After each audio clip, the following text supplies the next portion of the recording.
এক মহিলা প্রশ্ন করছে ডক্টর জাকির নায়েককে, আচ্ছা আপনি তো বললেন হিন্দু মুসলমান খ্রিস্টান বৌদ্ধ সব ভাই ভাই, তো সব যদি আমরা ভাই ভাই হই, আমি তো হিন্দু, ওই মহিলা বলছে আমি তো হিন্দু, তা আপনার মক্কা মদিনা আমরা যাইতে পারি না কেন? এটা কঠিন প্রশ্ন। আমি চিন্তা করলাম কি জবাব দেয়, আমার কাছেও জবাব আছে, কিন্তু উনি কি বলেন সেটা শোনা দরকার।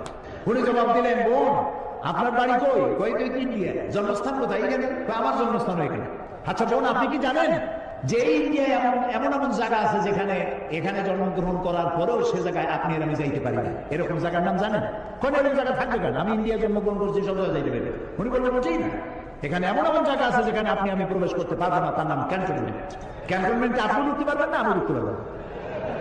ক্যান্টনমেন্টে ঢুকবে যারা নিরাপত্তার দায়িত্বে, দেশ রক্ষার দায়িত্বে যারা আছে, যে কোনো মুহূর্তে ডাক দিয়ে বলে জান দেওয়ার জন্য, রক্ত দেওয়ার জন্য, জীবন দেওয়ার জন্য ঝাঁপায় পড়বে, সেসব সেনাবাহিনীর জন্যই ক্যান্টনমেন্ট তৈরি করা হয়। ওখানে